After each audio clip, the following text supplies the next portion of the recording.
2, 1. Welcome back to Health Hangouts with Amanda. Today we have Tiffany Swedeen with us, who is a registered nurse, works full-time, and has a ton of experience with the pandemic frontline in terms of what's happening. So we're excited to speak to her today about that. But also she works as a life and recovery coach, and she's an author and an aspiring public speaker. So for those of you who know me out there, that just speaks to my heart, because I am also on the same path, and my aspirations align in a lot of ways. So that's really neat. For those of you who don't know what this video series is about, it's about spreading strength, hope, and love to those out there who don't know how to ask for help, who are really struggling.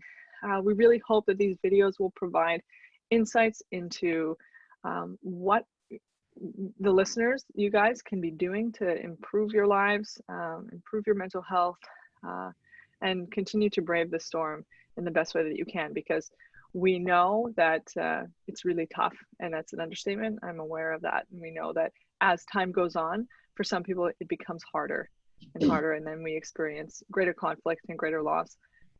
And we know that for some people who are applying techniques to strengthen themselves and their emotions and their mental health, we know that things might be stabilizing, and that's wonderful, but we also know that there's a lot of people still struggling. So Tiffany, thank you so much for being here. I know you're volunteering your time, and I greatly appreciate that. I'm going to hand it over to you and ask you to introduce yourself and just talk a little bit about who you are, and then I'm just going to have a bunch of questions for you. That sounds awesome. Thank you. And yeah, you pronounced my last name perfectly. Thank you. Very good. Very good. No worries. So like you said, I'm a registered nurse. I've been a nurse for 15 years. I've been in healthcare for 18 years total. And much of that time has been in critical care. All of it has been in acute care with ill patients in the hospital. I've also worked as a clinical nurse instructor for about 5 years now, which means I'm adjunct faculty at the local community college. I work with nursing students in labs and at the bedside. So hands-on training with nursing students. That's one of my favorite jobs. I love education. Mm-hmm. And I founded my business Recover and Rise LLC in 2018 after I received my certification, dual certified as a life and recovery coach, and I'm a designated She Recovers coach, which has been a really exciting collaboration with them. So I work one-on-one with clients right now, my life and recovery coaching business. I have a grand vision for that, as you said, for public speaking, for hosting workshops, for hosting retreats. I have a huge heart for women in recovery. That's really mostly who I work with, but I have had male clients as well, and healthcare professionals specifically. And then my modality really is mindfulness. So I also want to say that I am a woman in long-term recovery from opiate and alcohol addiction. And that was the impetus that got me into recovery coaching. I thought, oh, congratulations. Yeah, thank you. Yeah, that's hard work. I know.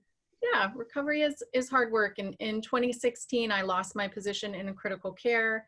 I can go more into that story if you want, but I've worked my way back in recovery, and I just thought, you know, if all of the bad and the pain and the negativity that some I chose and some I just, you know, didn't have a choice, was out of my control at that point, didn't do some good in the world, then it was just for nothing. I wouldn't have really a reason to stay clean and to stay healthy.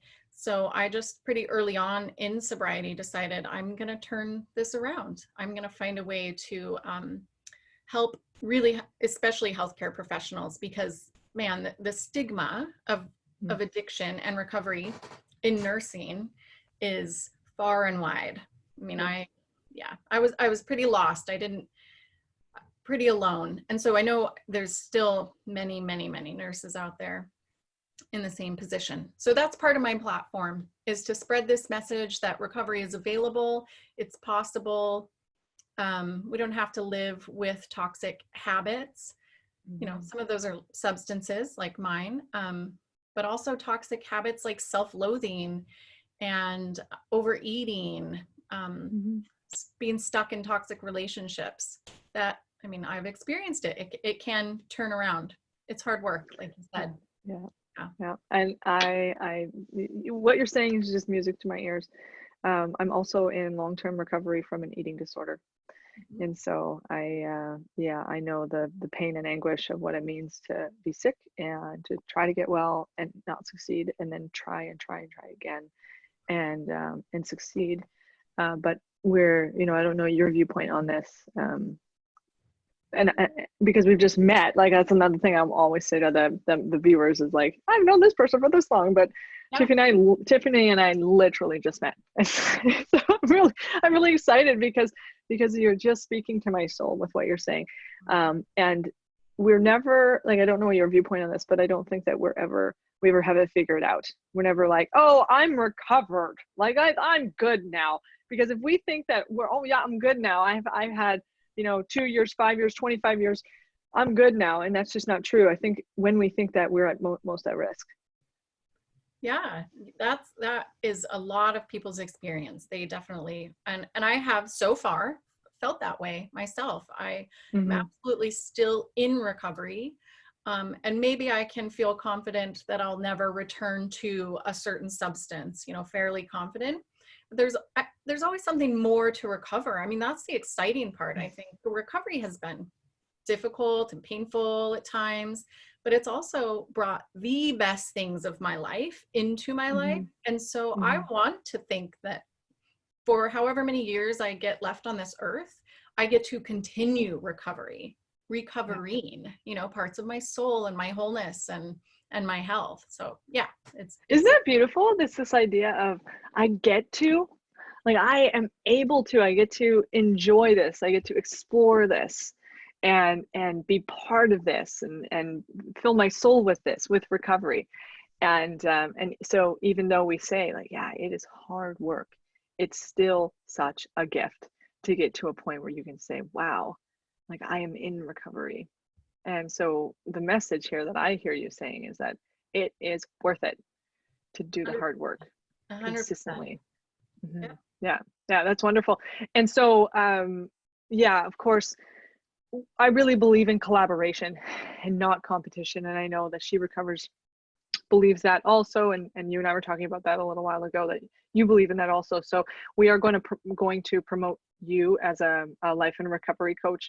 We'll put your website and all of that on our write-up, so if people want to check you out and contact you directly, they can.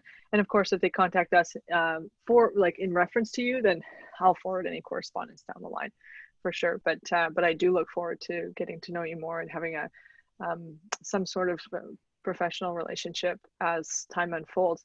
I know that you're in Washington State, and I just wonder, like obviously everything is online right now, but that's relatively new, and of course you work full-time as a nurse, but I'm wondering, have you organized your business to be able to serve clients anywhere?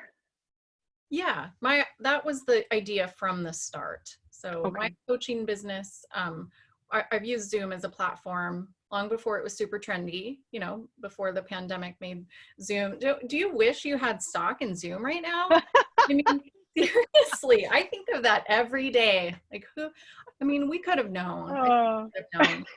But I use either Zoom or phone. A lot of clients just want to talk on the phone. And I have had 2 semi-local clients, one over the 2 years. All of them have been, I've had clients in Canada. So I would say it's an international business because I'm here in America. But yeah, only one was local enough to meet me in person, which was really cool. But Zoom works great, even for meditation sessions together. Absolutely. Great. Yeah, so that's awesome, because then you're not limited to who can contact you and who you can serve, which is the same platform that we have, that we've been cultivating we've been online for about 7 years. So that's great, and I look forward to, I'm going to transition over to the nursing questions, but as time transitions on, I'm interested to have more conversations with you about collaborating in business too, because I think that we have strength in numbers. Yeah. So Yeah. yeah, very, very cool. And I'm grateful to, just a shout out to Eleni, who is our social media manager. She's our social media manager. I know she does social media support for you also. So it's just, I love Eleni so much. And she just really came, she was like, oh, you got to talk to this gal, and let's do this thing. And she's just so helpful. And so, and I would promote her business in a moment also, because she actually lives in Montreal, and I've never actually met her, but she's worked closely with this team for a year and a half. And you've never met her in person either, and you're in Washington State. So so it's like all this digital, these digital businesses coming together, and we don't have to meet each other to really trust each other and connect with each other.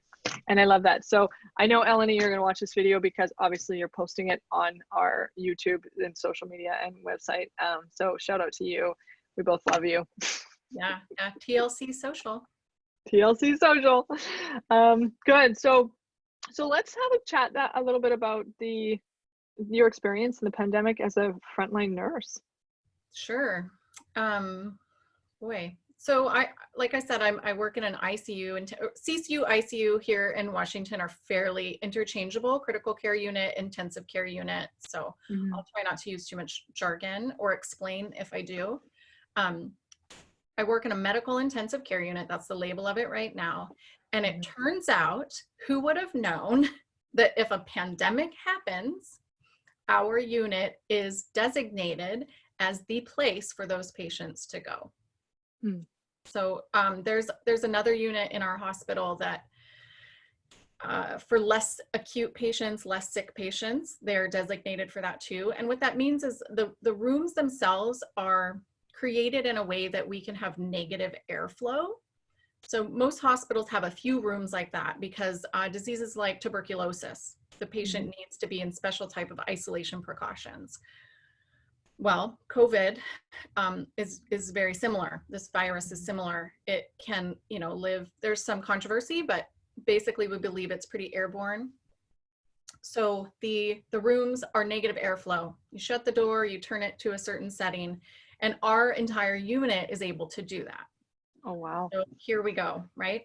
I work at the first hospital to have a patient in the United States that was coronavirus positive. That patient was not that sick, luckily, lived. But it was like one day everything was normal, and the next day it was all hands on deck. The media's there. We have this one patient, we've got it partitioned off, the part of the unit that he was in. Certain nurses could take care of him. And I've been part of a team that, if you recall, a few years ago, there was the Ebola outbreak, the fear of the Ebola, that could become a pandemic. And so I was trained as part of a specialized team to care for patients that potentially had that disease. And the precautions for that are, multiple gloves and hazmat suit or special, isolation gowns and hood covers that have continuous airflow and a mask and multiple masks, actually. It's a lot of gear, and you have to be extraordinarily careful how you take it off in case there's any particles on your person. So if you can imagine a virus that we don't know much about yet, taking care of a patient, going in all geared up, looking like a spaceman, really. Yeah. And the communication is so extraordinarily difficult with the patient. And then you're in a hospital room with all the doors shut. So you can't hear what's going on out in the hallway either. And you've got all the staff sort of standing in the hall watching you to make sure there's no breach in the process, that there's no hole in your glove where you may get the virus on you. So that's how it started, late February. We know a lot more about coronavirus now, obviously, but we still treat we treat patients with extreme care. We treat this as extraordinarily contagious because it is. But to say, what the feel of my department has been since late February has been very uncertain, very high pressure.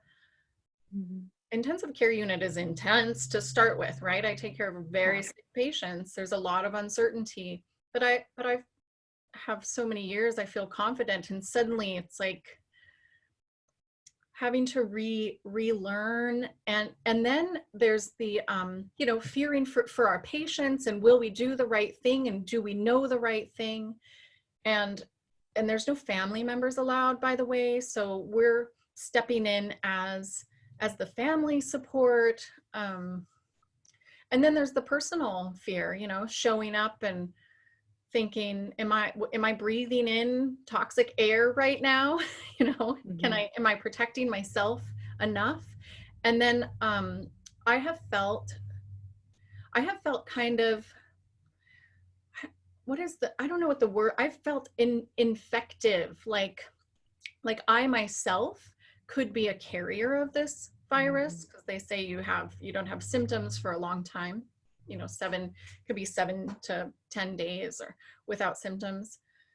So I particularly have been sort of isolating, you know, staying out of the stores as much as possible. And I live alone except for my dog, so that works out pretty well. But there's nurses who are going home and staying in separate rooms from their spouse, because of the fear of being a part of the problem and spreading. So, you know, I kind of like vibrating with some energy right now, just talking about it, thinking about it. But that's truly how it felt. And especially the first few weeks, it was, I was vibrating, I would say that, just with fear and a sense of vigilance and purpose, but really unclear purpose. It's just I mean, the word unprecedented has been way overused, but truly for my department, this was unprecedented. And there's new nurses, you know, there's new nurses who are just getting their feet wet, like just barely taking care of this type of patient. And suddenly we're asking them to do, the scope of practice is just extended, you know, And so, yeah, I can only imagine, because, you know, I'm fortunate to be able to stay home, and you know, we all, the team and I, work as counselors here, and we just, you know, we all stay at home, and we're really lucky for that, or fortunate for that. So I just can't imagine what it's like to have to go into that unit. Like, you are at the center of it all in that entire hospital, right? And I went into the hospital yesterday here where I live, just to just for some standard tests, but they were immediate and necessary. But it wasn't, you know, it wasn't anything to, it wasn't a big deal. It was just like, we had to go in and do these tests. And there was just the protocol there at the front of the non-emergency door, you know, the general entrance, with, you know, and the nurse was really wonderful. And she's, you know, there was 2 of us, and so they had to split us up, and she was wonderful and very thoughtful, and carrying, you know, the masks and the hand sanitizer and everything. And I just thought, like, this is not even the epicenter of it in this hospital. Like, this is just the entrance, the non-emergent entrance. And it was just, you know, the precautions that we had to take just as the lay population going in there. I just can't imagine what it's like to walk into work every day when you're walking into the fire. That's the way I would see it. Like, it's so brave to do that, and to continue to do that for months and months, and so thoughtful of you to say, you know, I could be a carrier, and you know, trying to stay out of the grocery stores and protect people because I'm in the middle of it. You have a really beautiful attitude about it, you know, like, yeah, I can't imagine what that would be like for me if I had to do that every day. I mean, I would do it if I had to do it, and I've had the training and etc. But my heart is just like, I have energy right now based on just thinking about you having to do that every day, and all the nurses that have to do that every day, and how grateful we are as a population to them. You know, it's National Nurses Day. Was that what you? Yeah. National Nurses Day. Good. Well, it's wonderful to be able to have this conversation with you on that day and to be What able a to spread. great coincidence. Serendipitous. Yeah, it is. It is. I just and you're the second nurse that I've interviewed on this telecast, and the other one was she also works with COVID patients in Australia. Mm. Brisbane, Queensland, Australia, I believe it is.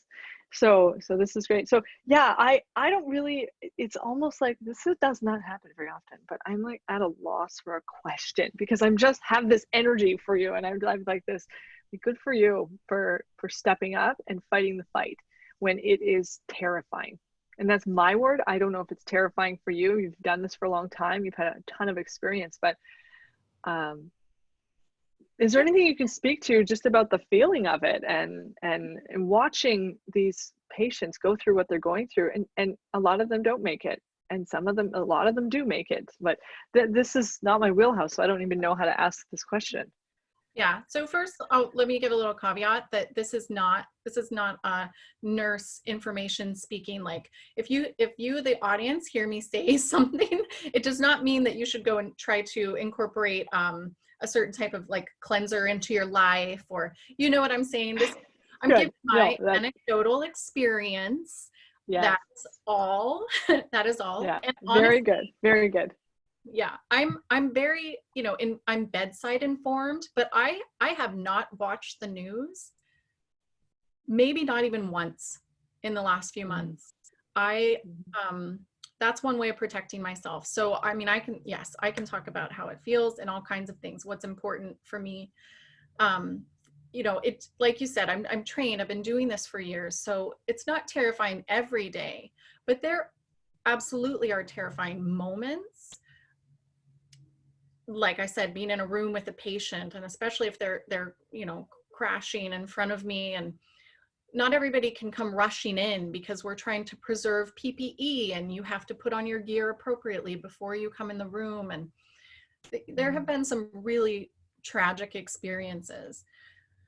So I actually feel very lucky to be in recovery and to have done so much work on dealing with difficult emotions. That's my whole recovery has been learning about how to be with pain, emotional pain and physical pain. Yeah.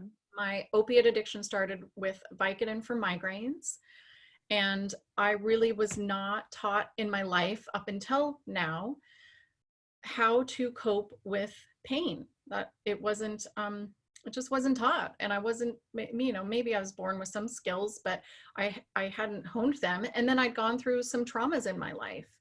So prior to recovery, I can't imagine what this would have been like. I mean, I would have been home drinking. I would have been taking pills to make the emotional pain go away. I would have been experiencing migraines, and I would not have been sleeping. So my heart goes out to people that are in that position. I know they are right now. I have such a concern for the nursing profession, because in bedside nursing, hospital acute care nursing, we are in a profession that causes harm. And we don't really talk about that too much. So if something good comes out of this pandemic, it's that the challenges that nurses go through on a day-to-day basis, there's about 3 million of us in America, are being brought to light. And maybe administration and the boards of nursing and the nursing commissions can see that a bit. Maybe there's some illumination that it's a struggle, it's a sacrifice to be a nurse, to say, this is what I'm going to do for my career. Not all of us have excellent boundaries. So actually, I tend to believe that a lot of nurses, based on my research, what I've read and what I've experienced, we tend to be clinically codependent. Many of us come from childhood homes of alcoholic parents, and we turn into caregivers. We're compassionate and we're caring, and we give and we give and we give to our own detriment. So I again feel lucky that I have learned to set some boundaries. And to give an example of that, today my phone buzzed me this morning and said, our unit could use a couple more nurses. We're short-staffed today. Well, I had a very important interview to do with you.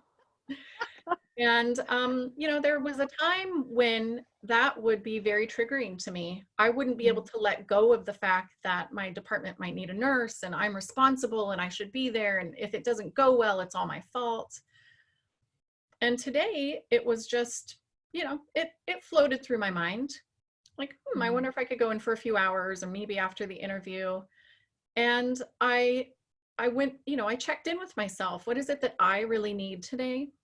And it's not a shift at work. There are plenty of opportunities for extra shifts, you know, if I wanted to make more money or whatever. But I think that is so key right now is setting boundaries for ourselves. And whether you are a nurse or not, you know, we're all being put into different new positions. Our lives look different. And some of us are looking at, you know, having to choose new career paths because our profession maybe doesn't really exist anymore. I've had a lot of conversations with friends in that theme the last couple days. So that's been helpful. You know, the first, like I said, the first couple weeks I felt kind of out of control.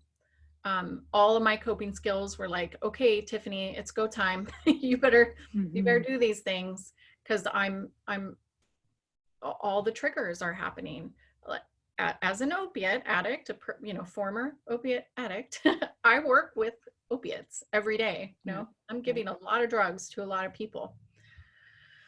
So being under that amount of stress and triggered and then feeling isolated and alone and not great sleep, like you can imagine, it would be very easy to regress to former coping mechanisms and just want to check out, you know, just want to escape this situation. So instead, something I've learned over time is that when I feel like checking out, that's when I have to check in, which means connection. So another positive thing I would say that has come from this pandemic is that it has been a motivation for organizations like yours to do this Health Hangout. And like for She Recovers, who previously we were doing some local sharing circles facilitated by coaches like myself, but there weren't online forums. And they just, in a day, it seemed like, said, we're going to offer meetings and we're going to do them twice a day. And we are going to be there for people. So I was able to check in as a person, woman under stress, not just as a coach, you know. I had a place to go to find help, to find connections. So connections, boundaries, those are some of my non-negotiables right now. And then actually this week has been great. So I've been off work. I was supposed to be in Miami this week, and I decided to just stay home, make it a, you know, prolonged staycation as we're all kind of doing. And I noticed the more days I'm away from the bedside, kind of the calmer, smoother I feel. And I've got a pretty good routine going at home now. Well, I'm moved by your words and your connection to recovery, and the gratitude that I see for your recovery. Right? Because you're right. You know, when you said if I wasn't in recovery, I would be at home drinking. And this is a topic that's come up just a couple times actually in these videos, is that there are a ton of people who are at home drinking. Yeah. You know, every grocery store and liquor store is open on every block. And it's, you know, I was weeks ago, like how long it was, maybe 4 weeks ago, I was sitting outside at a clinic and we were trying to figure out if the clinic was going to open or not open, and then trying to get a doctor's appointment online, and it was like a bit complicated. And we're sitting there at this clinic and there's a liquor store right there, and it's like 8:30 or 9 o'clock in the morning, and just car after car after car, and people just loading their trunks with liquor. And I felt sad about that. You know, like I can understand, how do I say this? Like I understand the value of being together in a social situation, and like, you know, people wanting to use substances to bolster that. Like, I can understand that. But there's a line that is just like, you know, and when people are in recovery, we talk a lot about abstinence. Like, we don't need that stuff to be able to socially connect. But as I witnessed car after car, I thought there's a lot of people who are in trouble and they don't even know it yet. That was weeks ago. Can you imagine what that looks like now? Yeah, Right. I So, can't imagine, because I have those conversations every day, you know, with those mhm, are many, some of them luckily are my clients who are mhm, searching for a way out of that, searching for a way to break those habits and behaviors that aren't serving them. But it makes sense, right? It makes sense to want to check out from this pain and fear totally. and um, political discourse, and you know, it's Hmm. and loneliness, man. You know, we just, humans, we don't cope with loneliness very well. No, no, you're right. And we run emergency groups. We try and run them every week, but sometimes it's once every 2 weeks, depending on the demand. But we run these free emergency groups. I have one immediately after this visit at 12:30, and it's pretty incredible to see, you know, when people do show up and they're talking about the struggles, like how valuable it is to be able to connect on that front. And but there's a lot of people who do sign up and then don't show up. Yeah. And it's, I think that's largely, you know, people say, well, I just got cold feet, or I don't know these people, or, you know, or really, you know, I just wanted to get drunk instead. And I love the honesty, but I love that there's avenues out there for people to tap into and say, like, okay, I'm interested to look at changing my behaviors. And that's the first step. Like, let's look at the powerlessness piece. And you know, I subscribe to the 12 steps, but not just that. I'm very eclectic in our approach and how we treat addiction, and work in recovery. But yeah, you and I certainly speak the same language for sure. And I value that greatly. I'm excited to have met you. Yeah, you too. Um, so I'm curious. I'm going to ask some personal questions, which I imagine you won't have a problem with. But if you do, please let me know. But before we get there, I just wanted to know, just logistically, really, like, from, we're now, so that was the end of February. So we're deep into this now, and I wonder, just as your experience as a nurse, specifically in America, are you finding that the numbers are increasing still, or staying the same, or is there any decline or plateauing, or Yeah. anything like that? Do you see any relief in sight? Absolutely. I see relief inside. I think that's important to say. There's things are improving.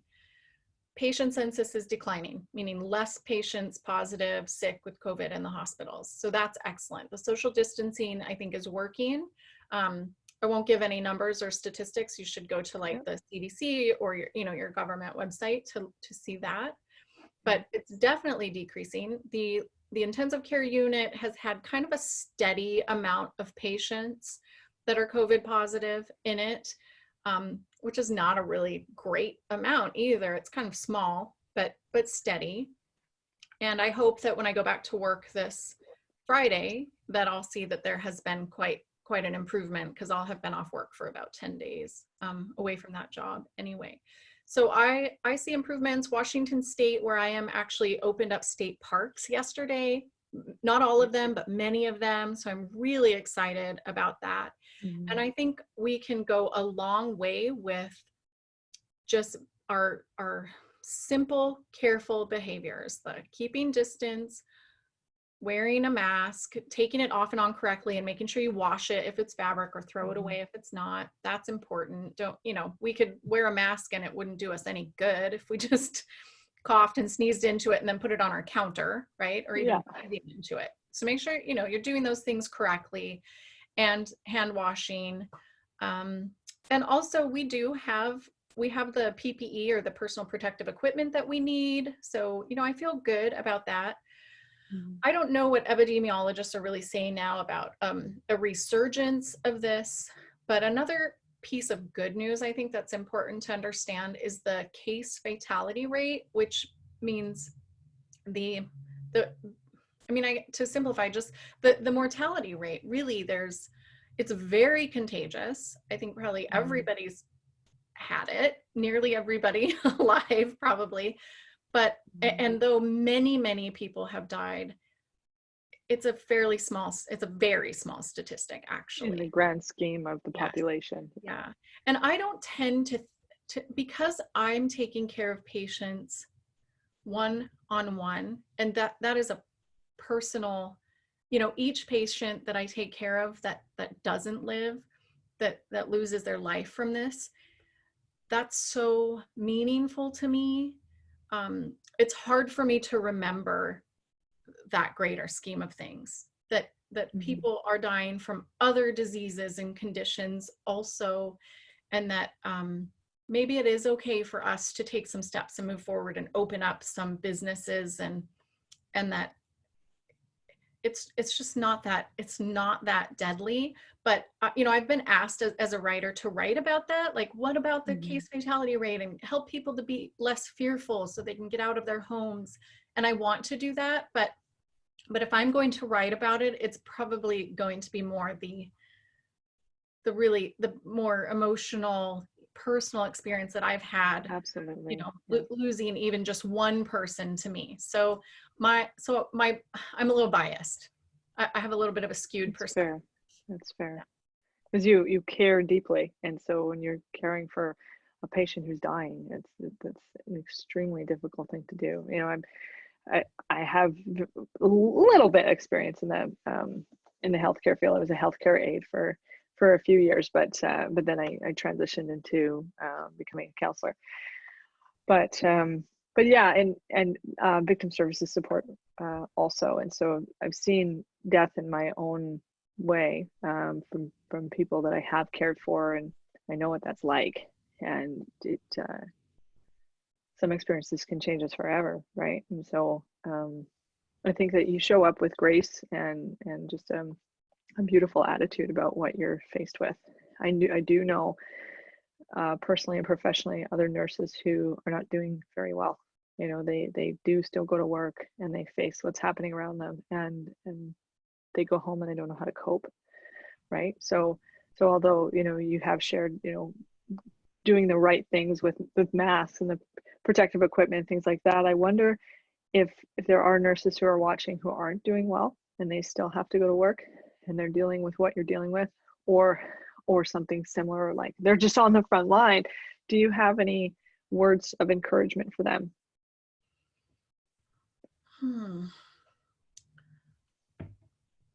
Well, first I'll just say that I am holding space for those nurses energetically every day, you know, when I can.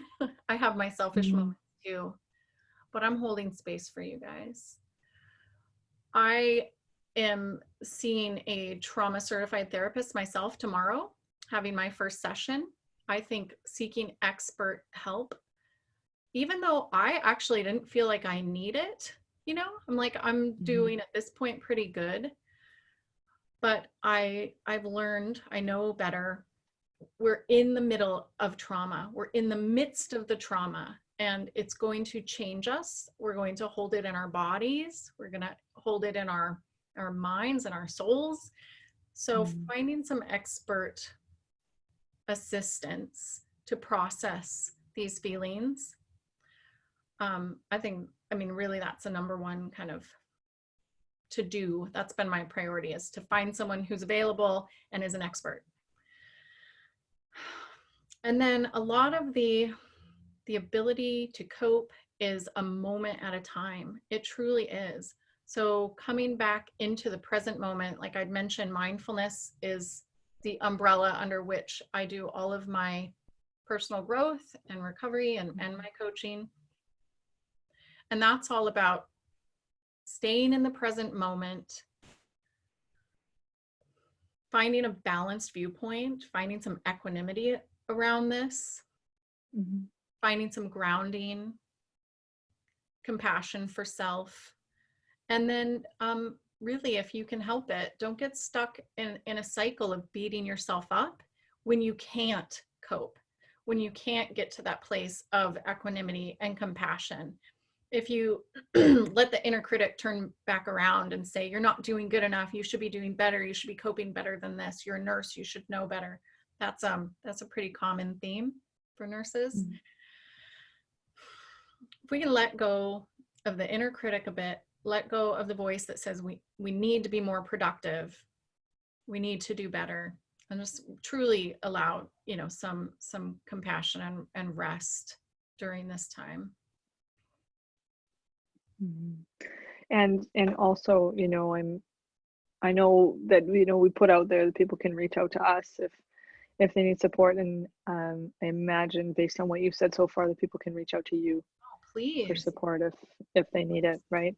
Especially considering like you have this life experience, and just like you said, you know, in the very beginning, I didn't know you were in recovery, right? So it's amazing that for you, just one of the first things you said in this video is like, I'm in recovery, and you're willing to put your own story out there and use your own story as a means to share that strength with others who are struggling in ways that you might be familiar with, right? So any nurses out there, if you want to talk to Tiffany specifically, like, please do, just reach out, right? Yeah. I don't know you well, but I know you well enough to know that you're going to pick up that phone. Yeah. Right? Yeah. I consider my email is an open platform for anybody, and my phone number is on my website. So truly, I mean, I have conversations with a new nurse most days of the week. Yeah. Because I am so open to that. And in my coaching practice, you know, it's a business, and I do charge for my coaching. But I don't charge just to talk to nurses. That's so welcomed. And I've also just made, you know, I've like doubled my sessions without increasing cost during this time, because I think that we need each other so much. And there's also, I would say, there are like Facebook groups. She Recovers has a Facebook group just for healthcare professionals and allied services. So there are many wonderful free resources that have been created because of this situation, that were needed before the pandemic, that were so needed, and there just wasn't that push to make it happen. I'm not like grateful for coronavirus at all, but we've got to find things to be grateful about. So yeah, if you want to know more about these resources for nurses, please, email or call me, and I've got a list going. Amazing. Very good. And what is, just if you could, I know Eleni knows what your website is, obviously, but just to verbalize it, and then we'll put it in the notes also. Yeah, my website is recoverandrise.com. Perfect. So Tiffany, now I've been moved by your ability to show up in your vulnerability, having just met me. So I'm always moved by that, and I'm similar. Is that sometimes, you know, I'll share my story and people are like, oh, that was a lot of personal information. And some people might say, that's too much information. I'm like, well, take it or leave it. Like, this is who I am. So I'm interested to explore a little bit more of that personal side. I mean, the theme of what I've heard here is that you're really grateful for your recovery. You work hard in your recovery, and you see it as a gift. And despite how hard it's been. So how has the pandemic affected you personally, like outside of work? Like, you were supposed to go to Miami, not going to Miami. Like, I would love to go to Miami. That's not happening. But just how has this affected you personally? And like, you live alone at home with your dog, and I have a little pup too, and I know that having an animal can be very advantageous during these times. But just if you're willing to talk a little bit about if it gets lonely, or just how you've been affected personally. Well, first of all, I'm very single. So the pandemic has done nothing for my dating life. There's been no improvement there. Yeah, I'm kind of a homebody. I'm truly an introvert. I've found ways to be extroverted, but here's what's funny. My plan this year, my like New Year's, not really resolution, but my intention this year was to practice extroverting. And so that's not happening. That was, you know, it's like happening through Zoom, but it's not the same. I'm an outdoors enthusiast. I would normally be you know, being single, and I have a daughter. She's lives in Portland. She's 22, so she's been away from home for a couple of years. But you know, I'm a pretty free spirit at this point. So I have a VW van, and I would normally be actually driving to Canada and skiing, seeing my girlfriends in Kelowna. I'm introverted, but I'm also on the go a lot. I do travel alone, just with my dog. So that has been, yeah, very difficult. So I'm trying to just see the positives of it, that I'm saving a lot of money, and I'm kind of liking the routine. I have never had a daily routine because I worked night shift for 14 years as a nurse. So day shift is new to me in the last 2 years. And then working different jobs. So clinical instructor means getting up at 4 in the morning. My other job gets me up at 5 in the morning, and then my days off, I'm usually traveling. So being home day after day, that's, you know, I'm finding some love for the routine for sure. But I miss my girlfriends a lot, and I'm having to figure out how to not get trapped in like unnecessary activity. I'll do one or the other. I'll either be like so productive, trying to fill the time because I just can't be with my own stillness, or I will be hours and hours on a couch with Netflix, you know, PJ. I've heard that one before, yeah.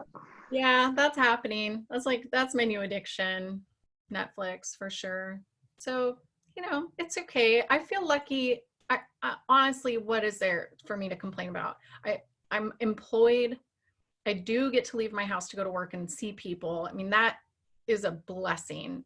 I know it's a really difficult place to work, but I get to see people that relate to me, that are going through the same thing. And there's a lot of people who are at home that don't get to see anybody. So, you know, I feel pretty lucky. I like my little house. I love my dog.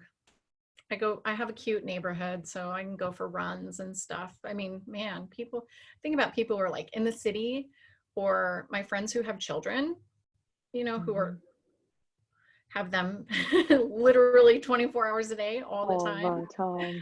Woo, that would be a lot. So, this forced no dating zone is probably not bad for me. It's probably like a good thing. It's just fine. So I'll take the time to like get super healthy and super hot, and then when the pandemic ends, watch out. Oh, that's wonderful. That's such a great attitude. You know, I've talked to some people who they do live alone at home, and they're having trouble with it for various reasons. And I just see such positivity come from what you're saying. Like, you know, there's the gratitude that you can go to your job. It's a hard job. That's a scary place to be. I mean, people don't even want to go to grocery stores. Like, people don't want to go to the hospitals. Like, so you just show up with this really brilliant attitude around, I'm able to do these things, even though I can't do these other things. And so if we could put a bow on that and speak directly to the people out there who are living alone and are suffering or struggling in their loneliness, what could we say to them? You know, I read Pema Chodron this morning, and it was the chapter on loneliness. Pema, do you know who Pema Chodron is? I do, yeah. You know, in her book, When Things Fall Apart, she really... great book. I've read it. Yeah. Yeah. I'm rereading it. So that's my morning personal growth, is Pema Chodron. And she really encourages us when we're ready to find, she calls the hot loneliness and the cooling loneliness. The hot loneliness is when we feel like we can't stand it any longer and we just want to escape it. It's not enough to just be with ourselves. The cooling loneliness is the middle way, is being able to be with it and not have to seek outside of it, not have to strive for a phone call or a friend or a meal or any distraction, any, you know, to not have to be distracted from our loneliness. But if you can even have a minute of that in your day where you can just say, I'm okay with this. This is hard. It's not what I wanted, but I'm okay here. Then you are on the path of the warrior, as she says. If you can even find a minute of that, because that's a tall order to ask for. So some other practical things, though, you know, is to not suffer so much over your loneliness, to know that this will end. It is ending. Things are opening up, and use your resources for connection. You know, at least 3 nights a week, I watch a show with a friend, and we just watch it at the same time. We have a phone call before and a phone call after, and it's something silly. We can relate to each other, you know, over an hour or whatever. And that kind of breaks it up. Yeah. So hopefully you can find little ways to help. And then also just consider, you know, can I sit with this? Can I be okay with this? Just for a few minutes. Yeah.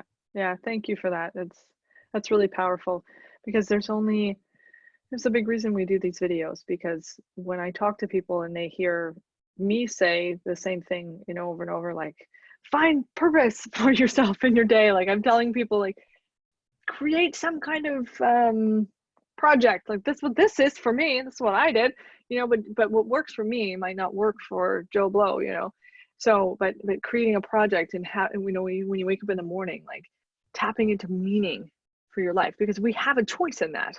We can tap into meaning and move forward and have these interviews, even though, like this morning when I said to you, oh, I'm not in the greatest headspace, emotional space. My energy is low this morning, but I feel rejuvenated having this conversation with you, even though I'd never met you before, right? And so that there's passion in that, and it's like, okay, showing up and being diligent for yourself and your own healing and your own recovery, right?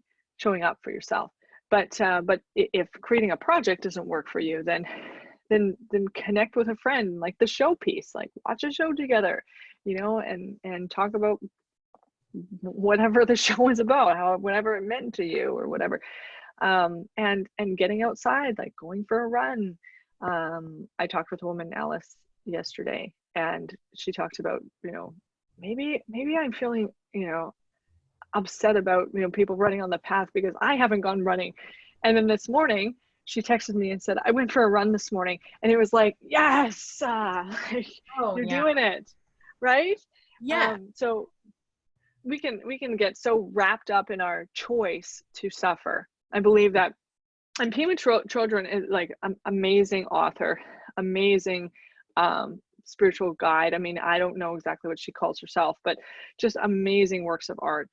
The words that she produces. So I would recommend, I'm going to ask Eleni to put the name of that book, When Things Fall Apart, in the heading also, and recommend that anybody who's struggling with the loss and the loneliness or whatever to do with the pandemic and the impacts, to read that book, because it is really powerful. And we don't have to choose suffering. We can feel pain and move through it to find meaning and the silver lining. And another book that comes to mind is The Man's Search for Meaning by Viktor Frankl, right? Yeah. That was also a really incredible journey, incredible read. Great time to start reading those books, right? Great time to read. I mean, as far as like practical things to do with your time, we could go all day, right? Talking about those things. It's not always easy when you're stuck in it, but yeah, try something. I tell my clients, like, do one act of self-care a day. It doesn't have to be all day. Your whole day doesn't have to have like enlightened, productive meaning, but one act of self-care a day, and make a list, write them down, the things that work for you in the past. Because when you're in the middle of the, you know, the hot fire, it's hard to see outside of that. So if you have a list you can go to, it's like, oh yeah, I love taking a bath, and that always makes me feel better, right? Something that can remind you of what works for you. Yeah, and then it fuels that positive attitude that I've seen you show up with today, right? And I had no idea how you were going to show up, right? And you know, I sometimes, you know, when I ask people, oh, like, you know, are you interested in doing this video with me? And they say, well, I'm kind of depressed and I don't want to, I'm not the right person to talk to for this reason and that reason. And I say to them, well, this could be useful to helping you to turn that around and see it in a different way, even if only for 5 minutes. Yeah. You know, but I get a lot of rejections for that reason, when I'm asking people to participate. And I hope that if they are watching, you know, they can see that there is value. We don't have to show up in a place of like okayness all the time. I certainly wasn't this morning, you know, but now I'm in a much better place. Oh, Right? okay. Thank you for that. Say that I've cultivated this attitude. I spoke at a webinar 2 days ago, and I got a question at the end, like, that's great for you that you know, kept your nursing license and got through this addiction and you are where you are now. But what about a regular person? Like, could a regular person do that? I thought, oh my gosh, I was so touched. I am a regular person, my friends. I am regular. I am like the most average, medium, everything. My body, my home, I am just regular and have had a pretty regular life, just with some, you know, like trauma and addiction and stuff that happened. But it was a choice, like you said. And I am so about choosing the thoughts we attach to or don't attach to. Man, I'm so glad you said that. It's so important. But it's not, I did not wake up like this. I didn't, you know, I cultivated this and I go back to it and I find it again and I find it again until eventually it really is my default to be in gratitude and equanimity. Yeah, well, and in that, as you would understand in your recovery, is that we change the neurochemistry of our brains, right? Yeah. And you would know probably way more about this, like, medically, than I do. But that's what's happening. And when we practice like cultivating that and it becomes the norm, it doesn't mean that life's not going to be hard. But do you want to speak to that before we go to close here, just about how we affect neurobiological changes? You're like so excited. You're like, yes. So, I mean, this is why I got into mindfulness and meditation for recovery, because it was scientific, it was evidence-based. You can look at MRIs of patients' brains that have changed in just 8 weeks of consistent meditation. And that does not mean 30 minutes or an hour of sitting in silence, clearing your brain, right? It's mindful inquiry or breath work or guided meditation, just consistent. And for me, that's for months, years, is just 5 minutes a day.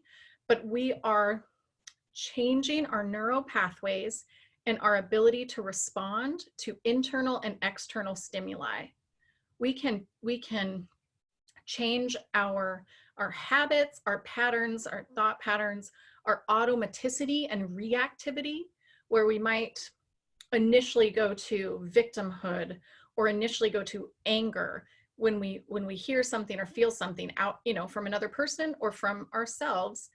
We can absolutely change that, because that's all been conditioned.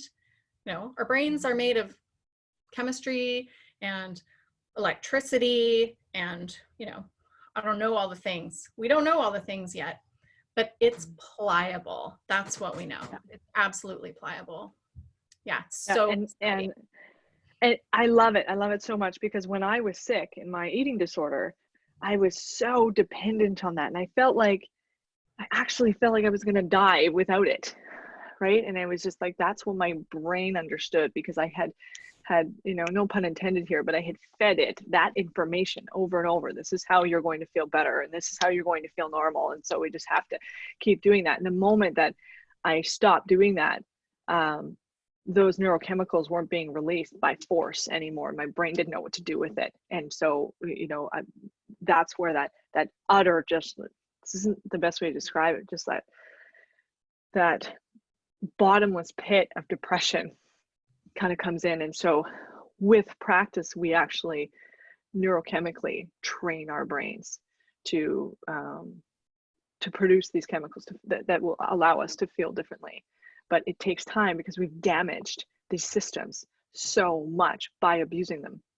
And so I love what you're talking about, because there's, of course, meditation is vitally important, and the practice out in the world of what we're gaining from our insights and our self-awareness. And like, there's just, you and I could probably talk for hours and hours and hours about this. Good. Right. But that being said, I'm seeing a few people jump in for the emergency group that we're running pretty quick here. So I just want to thank you for, again, donating your time to do this with us. I'm really excited to promote what you're doing as a life and recovery coach, and excited for future like business connections. And you have my phone number, and we can just text or email or whatever. Text is best. But yeah, I'm just really thankful for the connection that Eleni created, this connection for us, because you just never know what could blossom out of that. You know, when you meet someone, you're like, oh, you know, maybe we won't ever talk again, but maybe we'll talk again a lot, and maybe we'll have some kind of really strong business connection in the future, and that's wonderful. For you, just what was this conversation like, and is there anything you want to say in closing? It was super energizing. It's always good to have a space to talk about what I'm going through, and like you said, a little personally, it helps me. It helps me to process things, a little bit of an energy release, and then super energizing to hear my experience mirrored, you know, the positive stuff mirrored, and that anytime we can spread this message that recovery is possible, and that we can get through this together, and that connection is available to us, is it just makes my day. It makes my day. That's what I want to do with my life, you know, spread this message. So thank you so much. I didn't know what this was going to be either. Like I told you, I knew it was happening today, but I really didn't do my homework, and I'm glad I didn't, because this was so natural and organic and lovely. And yeah, thanks, Eleni, and you and I will definitely be collaborating. So looking forward. Wonderful. Yeah. And so I can either email you when the video is posted. It'll be about 5 days or so. Or you can just take a look on our Facebook page, YouTube page, Instagram page, website. I mean, from now on forever. So I'll see it. Oh, good. Well, we'll touch base anytime. And when things lift, it would be really cool to, like, you have friends in Kelowna, you said, and I'm on Vancouver Island. And so it'd be really neat to meet in person at some point when we're able to do that in the world again. But I feel confident in a new connection with you, which is just super, super cool, and a highlight to my day. So good, Tiffany. Thank you so much. And we'll talk again at some point, I'm sure. Okay. Sounds great. Thanks. All right. Take care. Bye.